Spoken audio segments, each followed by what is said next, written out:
¿qué podemos hacer nosotros? Porque no vamos a hablar de un problema sin dar una solución. ¿Qué tenemos que hacer nosotros para poder construir lo que es una verdadera disciplina espiritual? La fe necesita constancia, silencio, tiempo para crecer, porque nosotros estamos acostumbrados que queremos algo en el momento. Rápido. Porque hay personas que dicen, bueno, yo nací así, yo me crié así y yo no voy a cambiar. Yo los hábitos que tengo, así voy a morir. Y lo escuchamos bastante fuerte, ¿no? Pero en realidad eso es lo que pasa, que contaminamos nuestro propósito por un momento instantáneo. La disciplina es hacer lo que sabes que tenés que hacer aun cuando no querés hacerlo. Yo no fracasé miles de veces.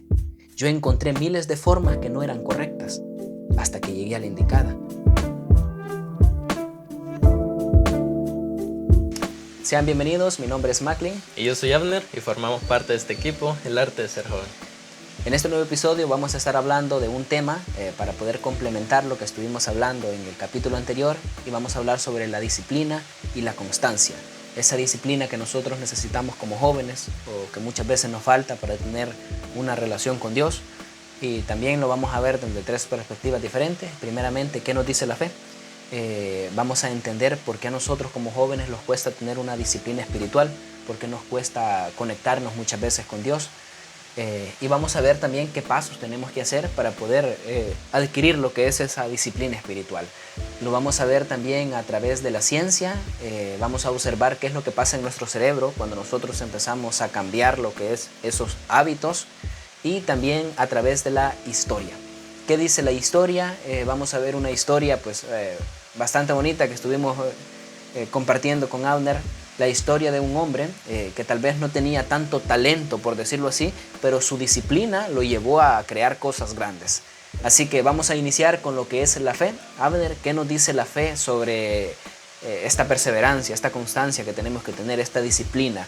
¿Por qué a nosotros nos cuesta tanto? Me voy a incluir porque es algo que me cuesta también, tener lo que es una disciplina espiritual. Bueno, la Biblia nos enseña en muchos aspectos que la constancia es bastante vital para nuestro crecimiento espiritual. En la Biblia nos habla de que hay que perseverar, que hay que estar constantes y no decaer. Gálatas 6:9 nos habla sobre un principio bastante poderoso, que nos dice: no nos cansemos de hacer el bien, porque a su tiempo cosecharemos, pero si no, desmayamos.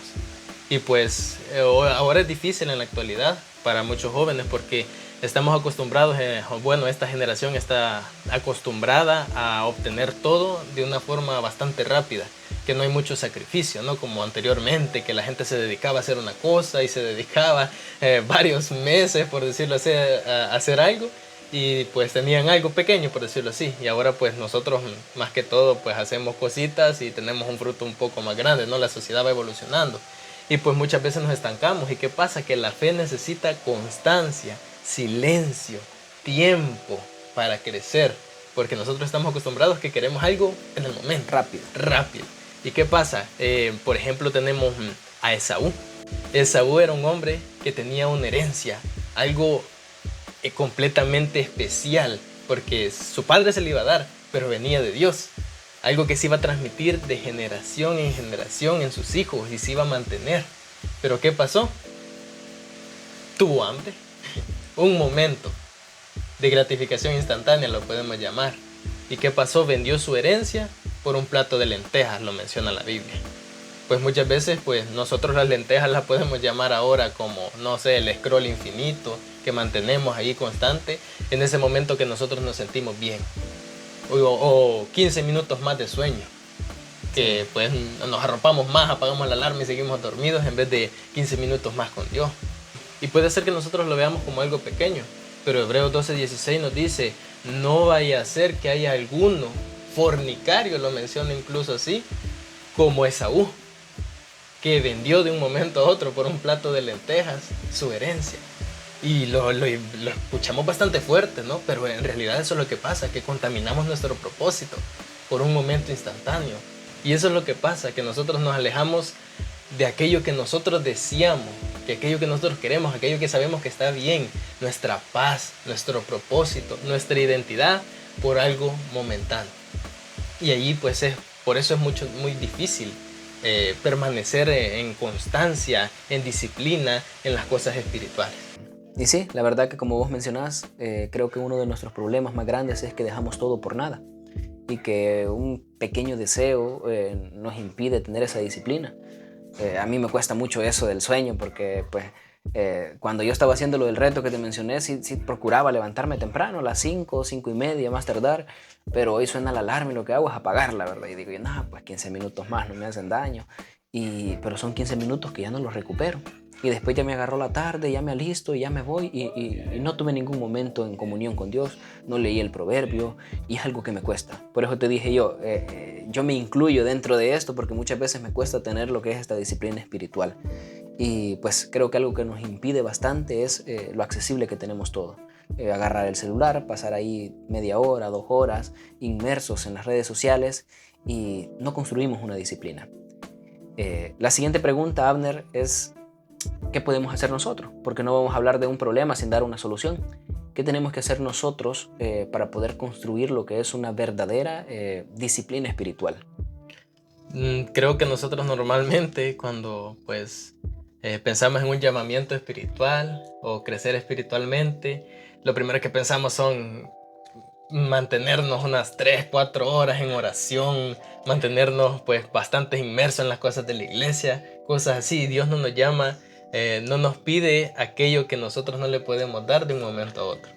Y Él se agrada de los pequeños pasos. Por ejemplo, nosotros ¿qué podemos hacer? Empezar 5 minutos de oración todos los días, pero va a ser algo constante, una fe constante, un momento pequeño, porque 5 minutos relativamente es un tiempo bastante corto. Pero, ¿qué pasa? Vamos a desarrollar aquello y vamos a ir creciendo, porque vamos escalonando. Sí, porque después ya no van a ser 5 minutos, van a ser 10 y después 15. Sí, porque Dios tampoco nos pide que, pues, aunque por su misericordia nos empieza a caminar de lo pequeño, por decirlo así, no nos pide que nos quedemos ahí, porque esa prácticamente ya es una derrota, quedarnos estancados, sino que ir creciendo y creciendo, pero es mejor 5 minutos todos los días a orar, digamos, 3 horas, pero algo que va a ser una vez al mes, una vez a la semana, lo mucho. Entonces, pues lo correcto serían los pequeños pasos. Y Él se agrada, porque en Zacarías nos dice que pues de aquellos que menosprecian el día de las pequeñeces, serán alegrados, dice, se alegrarán. ¿Por qué? Porque vamos a ir creciendo, vamos a ir aumentando poco a poco de lo pequeño. Y bueno, tenemos aquellos personajes que se fueron forjando a través del tiempo, a través de los procesos, porque Dios actúa por medio de procesos. Tenemos a David. David pasó muchos años siendo pastor antes de ser un rey. Moisés pasó décadas en el desierto antes de empezar a liderar a toda una nación. Tenemos a José. José, que tuvo un proceso desde muy joven, fue menospreciado por sus hermanos, fue arrojado en un foso, fue vendido como esclavo, sirvió en la casa de Potifar y fue esclavizado por cosas que él no cometió. Pero su constancia, su perseverancia, su fe, lo llevó a ser una de las personas que yo considero que es de las más importantes en la historia del pueblo de Israel, en la historia de pues, toda la Biblia, porque pues por medio de él pasaron procesos que pues ahora por eso es que conocemos la gran nación como la tenemos presente en la actualidad. Pero podemos decir que estos hombres ya habían nacido con un talento. David fue ungido desde pequeño. Moisés fue formado por reyes para pues el proceso que iba a llevar después. Para ser un príncipe de Egipto, porque él era considerado un príncipe de Egipto, entonces él recibió el mismo trato que el hijo del faraón. Educación y trato que nadie en Israel tenía. Y José, que él nació con un don, el de los sueños, y él perseguía sus sueños. Pero alguien a mí que me llama bastante la atención, porque podemos decir que él no nació con un talento o con un llamado como los otros, es Josué. ¿Qué dice la Biblia?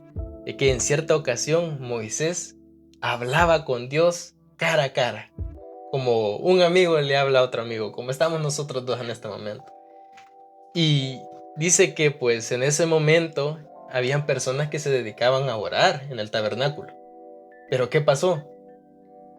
Con el tiempo muchos se rendían, se aburrían, se cansaban de orar y se iban. Pero el joven Josué, dice, permanecía en el tabernáculo. Entonces, ¿qué pasaba? No tenía un talento, sino una dedicación. y él forjaba su carácter. ¿Y qué pasó? Incluso ni los hijos de Moisés heredaron ese plan que tenía Dios para con él, sino que fue Josué. Él es el que cumplió el propósito de llevar al pueblo de Dios del desierto a la tierra prometida. Y aquí es donde podemos empezar a hablar sobre lo que es la disciplina. Como vos dijiste, Josué no tenía un llamado especial como se visualizaba en los demás, como en David, como en Moisés o como en José, pero él tenía algo bastante bonito, por decirlo así, que era la constancia y la disciplina de mantenerse ahí. Y en el momento justo, cuando Dios necesitaba ocupar a una persona para llevar al pueblo de Israel desde la esclavitud hasta la tierra prometida, entró Josué. Ese ya tenía su propósito, pero él tuvo que pasar un proceso, mantenerse siempre ahí. Él era como el asistente de Moisés. Ahí donde estaba Moisés, ahí estaba él, aprendiendo, observando, y él pues lo llevó a hacer grandes cosas. Pasaron el río Jordán, llegaron a Jericó, y Dios le reveló los planes. Botaron las murallas de Jericó y empezaron a tener una expansión como pueblo, por decirlo así. ¿Y cómo logró eso? Teniendo esa constancia de permanecer ahí. Ahí Dios lo empezó a ocupar. Entonces nosotros no podemos hablar de si nosotros queremos tener una relación con Dios, de decir, bueno, yo voy a esperar que la motivación venga o que el talento venga. No, nosotros tenemos que iniciar para motivarnos. Entonces, si nosotros queremos tener un cambio en nuestra vida, tenemos que iniciar. Así que de esa manera podemos decir de que la fe nos enseña de que si nosotros queremos tener una verdadera conexión con Dios o una disciplina espiritual, pues necesitamos empezar con pasos pequeños. O sea, empezar con pasos pequeños, tampoco vamos a exagerar, como vos decís, y voy a orar 4 horas al día, voy a leer 2 libros diarios. No es mentira, no lo vamos a hacer, pero podemos iniciar con pasos pequeños y tener la disciplina, porque no todos nacemos con ese talento o ese carisma, pero lo podemos construir con el tiempo, tal cual lo vemos en esta historia que vimos de último, que es sobre la vida de Josué, donde él no tenía tal vez ese don o ese talento especial, pero su disciplina lo llevó a ser uno de los mayores guías, por decirlo así, para el pueblo de Israel. Así la Biblia nos enseña a caminar con aquellos pequeños pasos, poco a poco ir creciendo y forjar nuestro propósito. Pero, ¿qué pasa en el ámbito de la ciencia? Porque ya vimos qué nos dice la Biblia, qué nos dice la fe sobre la constancia, pero la ciencia, ¿qué nos dice sobre esto? Sobre perseverar, sobre la disciplina. Fíjate que investigando sobre qué dice la ciencia sobre este tema de la disciplina y la constancia, me puse a buscar qué información como para poder conectarlo, por decirlo así, y encontré un concepto que es la neuroplasticidad, que prácticamente explica de que nuestro cerebro es moldeable, por decirlo así. Entonces, si nosotros hablamos de la disciplina y la constancia, eso quiere decir de que nosotros vamos a tener ciertos hábitos que los vamos a cambiar. Hablábamos sobre tener un momento de oración, hablábamos sobre levantarnos temprano, pasar tiempo con Dios, y muchas veces es algo que a nosotros nos cuesta. Como yo te dije, a mí me cuesta muchas veces levantarme ya cuando ya llegan las 6 y yo ya sé que ya tengo que estar levantado, y a veces me quedo hasta las 6:30, 7 de la mañana, y es algo que pasa.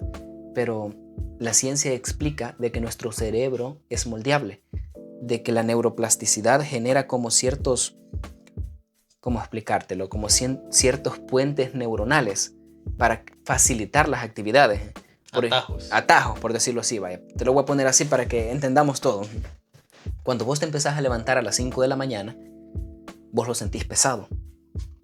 Yo lo sentí pesado, porque yo cuando llegaba el reloj a las 5:20, yo decía, tengo 10 minutos para levantarme, y sentía el cuerpo pesado, decía yo, y sentía los ojos adormitados, y me sentía más cansado, y porque el cuerpo no está acostumbrado a eso.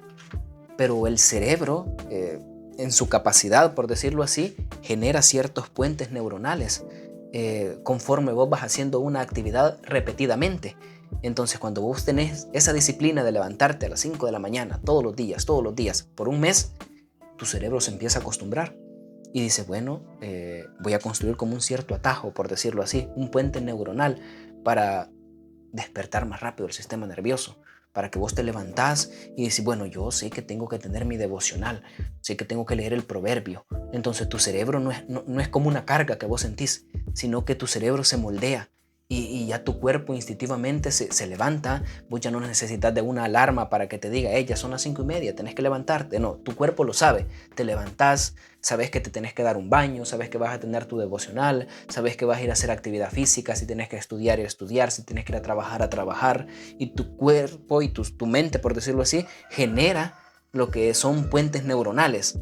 Es bien interesante ver cómo la mente se moldea, por decirlo así, a nuestros hábitos. Entonces, si nosotros queremos tener disciplina, para nosotros es una buena noticia. Porque hay personas que dicen, bueno, yo nací así, yo me crié así y yo no voy a cambiar. Yo los hábitos que tengo, así voy a morir. No, la ciencia no explica eso. La ciencia dice, podés cambiar y tu cerebro te apoya. Porque en el momento de que vos decidas dar un cambio en tu vida, tu mente se va a ir acostumbrando. Vas a crear esos puentes neuronales para que todo se te vaya facilitando. Después vos instintivamente vas a decir, hey, yo no he leído el proverbio este día, lo tengo que leer. Es parte de la disciplina. Entonces, la ciencia sí nos explica eso y creo que me parece un dato bastante importante para conectarlo con lo que es la disciplina, porque para nosotros es una buena noticia, para todo el que esté viendo este video y diga, yo quiero cambiar estos hábitos, quiero empezar a ser más disciplinado. Tienen buenas noticias, su cerebro se va a adaptar. Sean constantes, sí, porque no sirve de nada de que vos ahora digas, voy a tener 5 minutos de duración, voy a comer saludable y voy a hacer actividad física y después pasa un mes y no haces nada de eso y al otro mes lo querés hacer otra vez. No, ahí tu cerebro va a decir, no, este no va. Pero si uno es constante y tiene disciplina, tu cerebro te apoya. Esa es una buena noticia. Entonces, eso nos dice la ciencia. Bueno, yo creo que muchos de los cambios que nosotros a veces tenemos es porque nos motivamos de un momento a otro y decimos, hoy voy a cambiar mi rutina, voy a iniciar mi día así y pues voy a agarrar este hábito cada día. Pero la motivación se acaba. Pero ¿por qué la motivación no es suficiente para cambiar la vida de alguien? Y esa es una buena pregunta, porque eso es lo que nos pasa a muchos jóvenes, es que nos llenamos de motivación. Y a mí me ha pasado muchas veces también. Y yo digo, voy a iniciar esto otro. Quería poner una granja de pollitos para producir mis propios huevos y nunca lo hice. Quería sembrar árboles de esto, quería hacer lo otro, quería hacer muchas cosas, pero no las he hecho porque me lleno de motivación. Pero la motivación no es suficiente para tener un cambio en nuestra vida, sino porque la motivación viene relacionado con las emociones y las emociones son cambiantes. Puede ser como vos dijiste, que hoy te despertés motivado de que vas a tener un cambio de vida y que vas a cambiar tu rutina, vas a cambiar todos los malos hábitos que tenés, pero mañana tal vez ya se te olvidó ese pensamiento que tenías. Entonces la motivación va relacionado con las emociones y las emociones son cambiantes, al contrario de la disciplina. Hay una frase que hay veces me confundo, pero creo que dice algo así. La disciplina es hacer lo que sabes que tenés que hacer aun cuando no querés hacerlo. ¿Por qué? Porque hay veces que tal vez no nos queremos levantar temprano, tal vez no queremos ordenar nuestro cuarto, tal vez no queremos tener un espacio de estudio bíblico o de estudio secular, ya sea algo que sea productivo para nosotros. Tal vez no lo queremos hacer, pero tenemos la disciplina y sabemos que tenemos que hacerlo. Porque sabemos lo que tenemos que hacer, pero muchas veces no lo hacemos, porque nos dejamos llevar por la motivación. Pero la motivación viene relacionado con las emociones y las emociones son cambiantes. Entonces lo que necesitamos es disciplina. Por eso la motivación nunca va a ser suficiente para tener un cambio en la vida de alguien, sino que necesitamos disciplina y constancia. ¿Cuál sería un paso pequeño que recomendarías para los jóvenes que quieren tener un cambio en su vida? Pues hay muchos consejos que te podría dar que a mí me han servido, que yo los he probado y siento que han tenido resultados en mí. Pero si hay uno en especial que me sirvió, es la planificación. Yo hay veces le contaba a Abner y le decía, mira, yo puedo tener hay veces 4 horas dentro del día libres y no hago nada. Yo necesito tenerlo escrito. Y le enseñaba mi libretilla y le digo, mira, aquí tengo anotado que tengo que hacer esto, a las 8 tengo que hacer esto, a las 7 tengo que hacer esto. Entonces, si algo me ayudó a mí fue la planificación.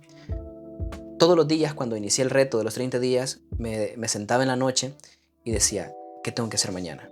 Anotaba el día, la fecha y decía, bueno, tengo que levantarme a las 5 de la mañana, tengo que después darme una ducha, después tengo que tener mi devocional, tengo que ir a hacer 2 horas de actividad física, tengo que ir a regar mi huerto, si era día de ir a estudiar, pues ponía, tengo que ir a estudiar, tengo que hacer tareas y lo anotaba todo.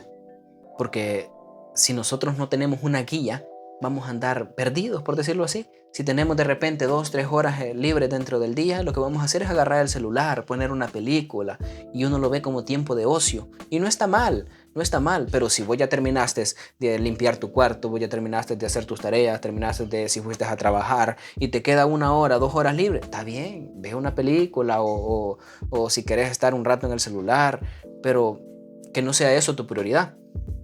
Por eso nosotros tenemos que tener una planificación. Entonces a mí lo que me ayudó fue planificar mi día. Todos los días comprate una libreta que vale 3 coras, $1, una libretilla y ahí ponele pues actividades diarias o algo por el estilo. Le pones la fecha y qué es lo que tenés que hacer. Y si vos ya tenés una rutina establecida, mucho que mejor. Otra cosa que yo hacía era alistar mi ropa. Si yo decía, bueno, en la mañana voy a ir a trabajar al huerto, voy a trabajar a otro lugar, voy a alistar mi ropa para ir a trabajar. Si después me voy a alistar y voy a ir a la universidad, bueno, pues voy a poner la ropa para la universidad. Hasta eso trataba de hacer, porque yo soy una persona que necesita tener las cosas escritas o tener bien planificado lo que va a hacer, porque si no, me pierdo y no hago nada. Puedo tener 10 tareas por hacer, pero si no tengo una guía de cómo hacerlo, voy a hacer 1 o 2 o 3 lo mucho. Y después voy a desperdiciar mi tiempo pasando en el celular horas y horas y horas. O empiezo a ver una película y después veo la secuela y la secuela y la secuela y vi todo rápido y furioso en un día, ¿sabes?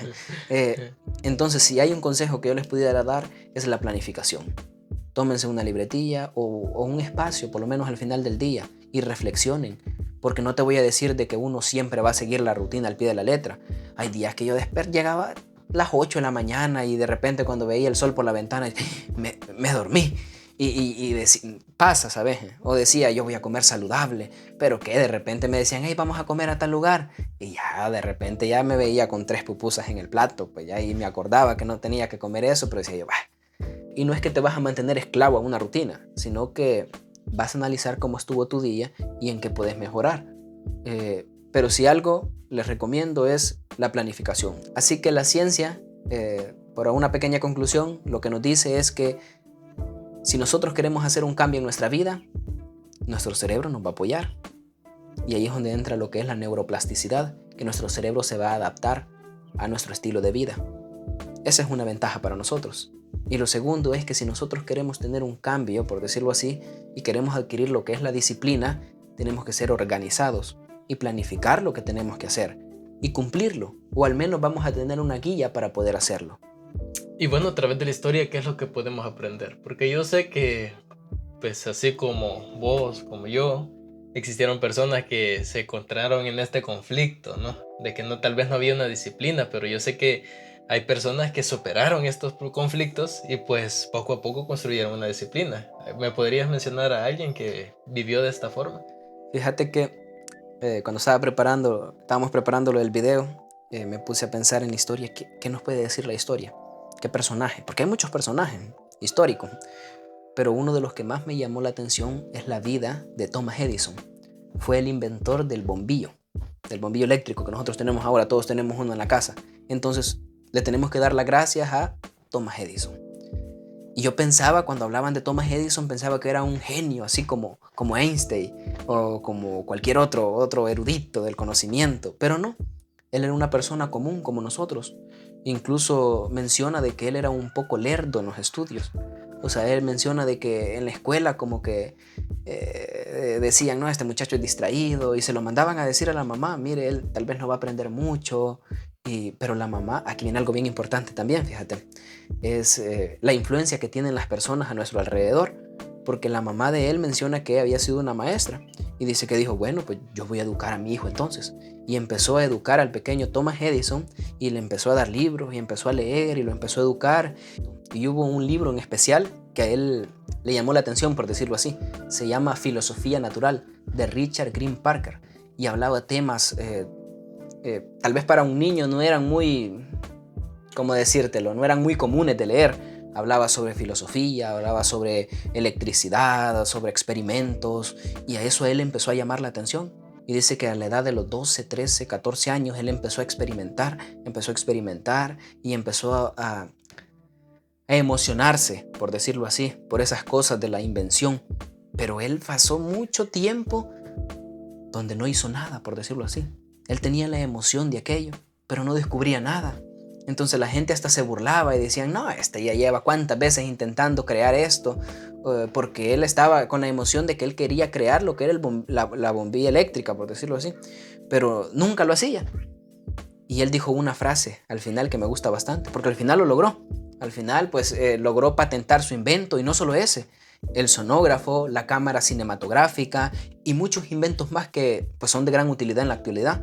Y dice que él pues patentó miles de inventos. O sea, él fue una máquina para patentar inventos, él creó un sinfín de cosas, pero no porque él fuera una persona talentosa, sino que primeramente porque hubieron personas a su alrededor de que lo convencieron de que él era un genio, por decírtelo así. Porque dice, bueno, estaba leyendo una anécdota de esas reflexivas que te salen en internet, donde dice de que la maestra le había enviado una carta a la mamá de Thomas Edison, donde le decía de que él era una persona lenta, por decirlo así, para aprender, y que ellos no podían tenerlo ahí y que mejor lo sacara de la escuela. Y dice que la mamá le dijo, mira, ha llegado una carta de la escuela de que dice que vos sos muy inteligente y de que ellos no tienen nada que enseñarte ya. Entonces él se convenció de eso. Y dicen que en el futuro él encontró la carta donde decía de que, no decía de que él era un genio, sino que decía que él era un poco lento para aprender. Pero él ya eso ya no le importó, porque él ya había construido y se había convencido de que él era una persona con un intelecto tal vez superior. Y todo eso lo llevó a través de su disciplina y de no rendirse, porque eso es lo que nos pasa muchas veces, que nosotros queremos las cosas para allá. Queremos hacer algo y si no nos funciona lo dejamos tirado. Entonces dice que él pasó miles de intentos tratando de crear el bombillo eléctrico y no lo podía lograr, hasta que lo logró. Y nos dejó una frase icónica que dice, yo no fracasé miles de veces, yo encontré miles de formas que no eran correctas, hasta que llegué a la indicada.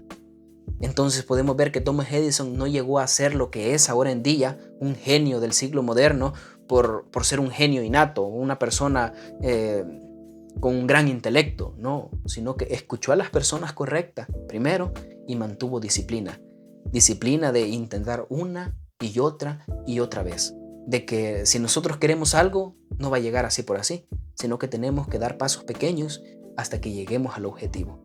Y voy a finalizar esto con una frase que dice, Thomas Edison no iluminó al mundo por ser la persona más inteligente, sino porque fue la persona que se quedó más tiempo en la oscuridad hasta buscar la forma de poder lograrlo. Entonces, ¿qué quiere decir esto? De que si ustedes quieren intentar algo, quieren cambiar sus vidas, quieren tener una mejor relación con Dios, quieren tener un cambio de vida, no va a ser de la noche a la mañana. Y no necesitan ser personas con una gran capacidad ni con una gran espiritualidad, sino que pueden iniciar ahora con pasos pequeños. Así que esperamos de que este tema haya sido pues de mucha bendición para todas aquellas personas de que están tratando la manera de tener un cambio en sus vidas, pero no saben por dónde empezar. La Biblia ya nos dice de que hay muchas personas, muchos personajes bíblicos de que pudieron lograr grandes cosas. Algunos porque tenían un propósito especial de que Dios tenía para ellos y otros porque fueron constantes. Así es, esa constancia en los pequeños pasos es lo que nos lleva muy lejos, porque como vimos hay personas que nacen con el talento, pero el talento podremos decir que es una herramienta que nos ayuda a llegar hacia la puerta, pero la constancia nos ayuda a entrar y permanecer en el lugar que Dios ha preparado para nosotros. La ciencia también nos explica y nos dice, si ustedes quieren tener un cambio, no se preocupen, yo los apoyo, porque su cerebro va a crear ciertos puentes neuronales que les va a facilitar lo demás. Entonces, esa es una ventaja para nosotros.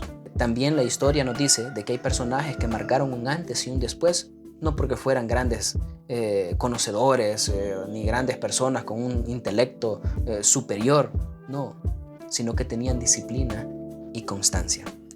Por eso, en el arte de ser joven, te invitamos a que busques el camino, la verdad y la vida.